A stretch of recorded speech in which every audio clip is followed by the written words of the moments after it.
자, 오늘은 이제 그 전세건에 대해서 얘기를 해볼 건데, 우리가 지난 영상에 이제 우리가 말소 기준 권리에 대해서 제가 그 얘기를 한 게 있습니다. 그래서 말소 기준 권리가 뭘까? 이게 궁금하신 분들은 한번 그 영상을 보시면 좋을 것 같고요. 오늘은 이제 말소 기준 권리에 대해서 이제 얘기하는 게 아니라 말소 기준 권리 안에 있는 전세건. 근데 그 전세건이 그냥 입찰을 해도 된다. 이렇게 생각을 하시는 분들이, 알고 계시는 분들이 많아서 이제 그 부분을 조금 다시 짚어드리려고 이제 오늘 이 자료를, 영상을 준비했습니다. 자, 우리 말소 기준 권리라는 게 뭘까요? 쉽게 얘기해서 낙찰자한테 인수가 되거나 소멸되는 것을 판단하는 기준이에요. 그러니까 인수, 그다음에 소멸, 그것을 판단하는 어떤 기준. 그래서 그 말소 기준 권리는 이렇게 한 5개로 우리가 살펴볼 수 있는데, 근저당권, 경매기입 등기, 압류, 가압류, 그다음에 전세권.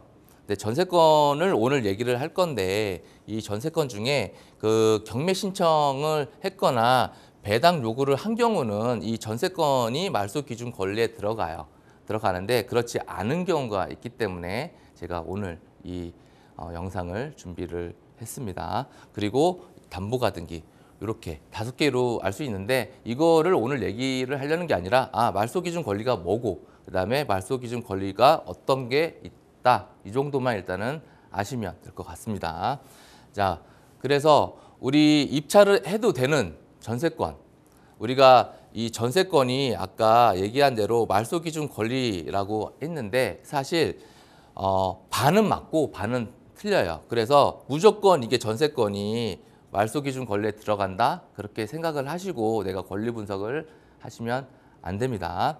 자, 입찰을 해도 되는 전세권의 조건들이 있어요. 그 쉽게 한 4가지로 정리를 해봤는데, 이것만 외우셔도 내가 충분히 실수를 하지 않고 입찰을 할 수 있으니까 오늘 영상 보시는 분들은 요거까지를 꼭 외우시면 좋을 것 같아요. 자, 처음에 최선순위, 그러니까 가장 먼저 전세권이 설정이 돼 있어야 되겠죠. 그리고 공동주택이어야 돼요. 그러니까 집합 건물. 그게 이제 아파트, 다세대 주택, 오피스텔 이런 게 들어가겠죠. 그리고 전세권자의 경매 신청. 아까 우리가 얘기한 게 전세권이 이제 말소 기준 권리가 되려면 배당 요구를 했거나 그 전세권자가 경매를 신청을 이제 해야 되는데, 그 얘기를 하는 거예요.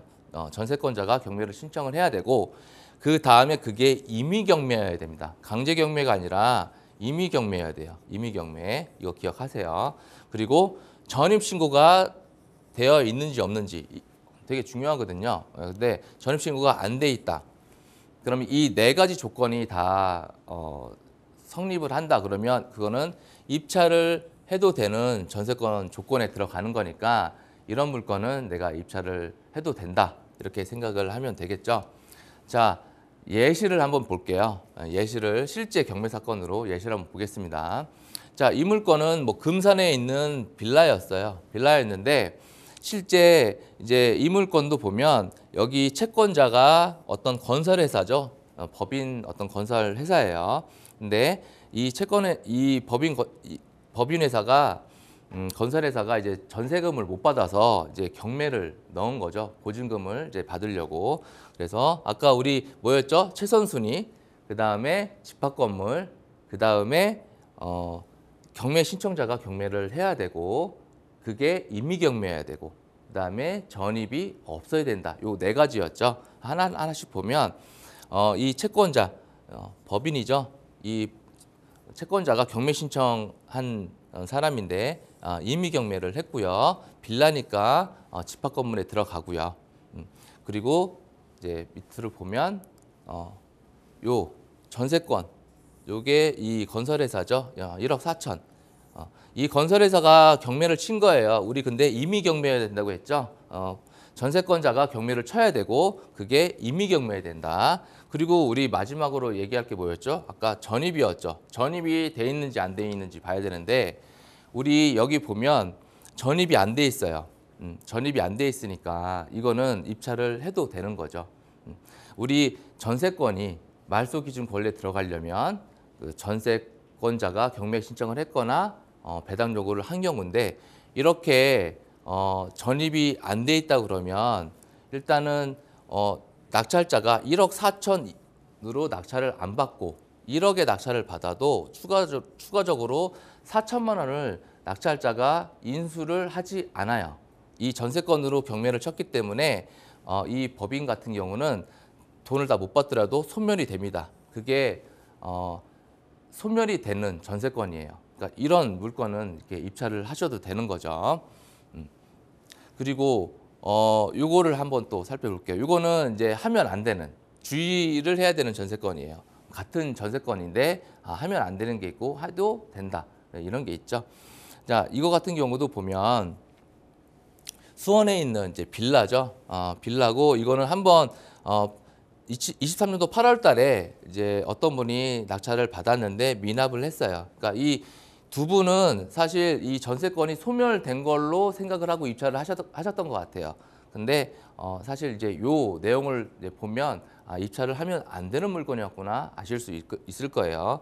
그렇게 해서 계속 유찰이 됩니다. 그래서 2,739만 5천 원까지 유찰이 돼서 그때 이제 24년도 2월 달에 작년 2월 달에 어떤 분이 이제 2,700만 원 정도의 이제 낙찰을 받아가요. 그러니까 같은 전세건인데 왜 이게 다를까? 이제 그거를 살펴봐야 되겠죠. 그거를 이제 살펴보면 자, 이 전세권자 이 땡땡 씨가 전세권자 겸 신청자예요. 그러니까 우리 그 전세권자가 경매 신청을 했거나 배당 요구를 이렇게 했으면 소멸되는 거 아니야? 이렇게 아까 말씀을 드렸으니까 생각할 수도 있잖아요. 그래서 이제 이 분은 이렇게 전세권자가 경매 신청을 했는데 1억 7,500만 원을 보증금을 받아야 되는 거예요. 그래서 전세권으로 해서 어떤 분이 아까 2,700 정도 낙찰을 받았다. 그러면 2,700으로 이제 받아가고 나머지 예를 들어서 1억 5천 되는 거를 이제 낙찰자가 인수를 이제 해야 되는 거잖아요. 근데 이분은 아까 처음에 우리가 봤던 전세건하고 틀린 게 뭐냐면 전입을 했어요. 전입을.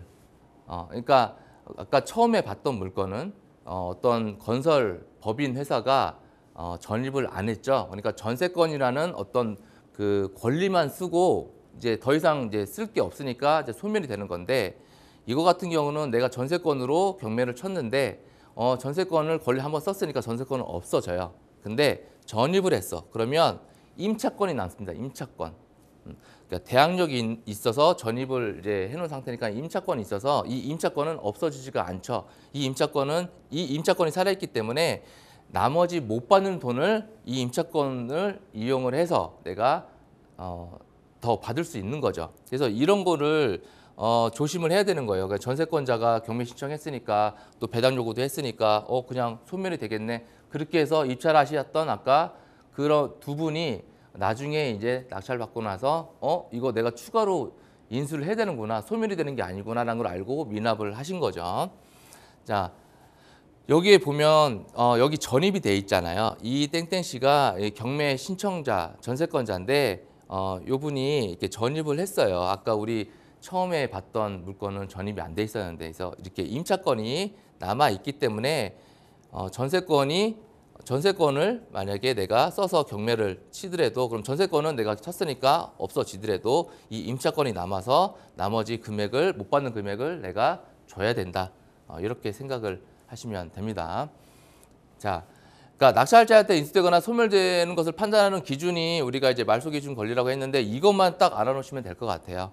자, 처음에 최선순위여야 되고 그다음에 그게 집합건물, 공동주택이어야 돼요. 상가 이런 거 아닙니다. 아파트, 다세대 주택, 오피스텔 그리고 전세권자가 경매 신청을 해야 돼요. 그게 강제경매가 아니라 임의경매여야 되고 이 전입신고가 굉장히 중요하죠. 전입신고가 안 돼 있으면 임차권 소멸, 전입신고가 없으면 입찰을 해도 돼요. 왜냐하면 전세권자가 경매 신청했으니까 이 전세권은 내가 한번 썼으니까 이제 없어지는 거고 그 무기를 한번 썼잖아요. 그러니까 없어지는 거고 그렇기 때문에 전입신고가 안 돼 있으면 입찰을 하셔도 되는 거예요. 내가 추가적으로 더 인수를 할 게 없어요. 보증금이 2억인데 내가 1억에 낙찰 받아도 추가적으로 그 1억에 대해서 인수할 게 없습니다. 다만 이렇게 전입이 돼 있으면 임차권이 소멸이 안 돼요. 임차권이 남아 있는 거예요. 그러면 내가 전세권이라는 무기를 하나 써서 전세권은 없어지지만 전세권은 소멸이 되지만 이 임차권이 남아 있기 때문에 이 임차권으로 해서 내가 보증금 2억을 받아야 되는 전세권자가 내가 1억을 낙찰 받아서 전입이 없으면 내가 추가로 1억을 안 줘도 되지만 임차권이 있으면 내가 1억에 낙찰 받는다. 그러면 내가 또 추가로 1억을 줘야 되는 이런 상황이 오는 거죠. 그래서 내가 전세권이 있는 물건이다. 근데 그 전세권자가 경매를 쳤다. 그러면 우리 요거 기억을 하시고 최선순위냐 공동주택이냐 그다음에 전세권자가 경매를 신청했냐 그게 임의경매냐 중요해요. 그리고 전입신고가 되어 있으면 내가 임차권이 소멸이 안 되므로 주의를 해야 되고 전입이 안 돼 있으면 입찰을 해도 된다. 이렇게 정리를 하면 되겠죠. 그래서 보통 법인이 전세권 설정을 해서 경매 신청을 한 물건들은 거의 대부분 문제가 없다라고 이제 얘기를 하는 게 법인 같은 경우는 기숙사로 쓰기 위해서 이제 전세 계약을 하잖아요. 근데 거기에 전입을 보통 안 합니다. 왜냐하면 거기 직원들이 거기 퇴사를 하면 바로 또 딴 데로 가야 되기 때문에 전입을 빼겠죠. 그래서 그 법인 같은 경우는 전세 계약을 할 때 전세권 설정을 꼭 하는 이유지만 전입을 거의 대부분 안 하니까 우리가 이제 법인이 전세권 설정이 되어 있고 그 법인이 경매 신청을 했으면 크게 문제는 없을 거다 이렇게 생각을 하시면 됩니다. 그러니까 여러분들도 이 전세권이 말소기준 권리에 들어간다라고 책이나 이런 걸 보고 그냥 단순하게 전세권 설정돼 있는 사람이 경매를 쳤으니까 이거는 나중에 문제 없겠지, 권리상 문제 없겠지, 소멸이 되겠지 이렇게 생각하지 마시고 이 부분을 한번 기억하셨다가 그런 물건이 나오면 한 번 더 꼼꼼하게 보시고 그다음에 입찰하기 전에 전문가하고 상담을 통하신 다음에 이렇게 미납을 해서 보증금이 몰수되는 그런 경험을 하지 않으셨으면 좋겠습니다.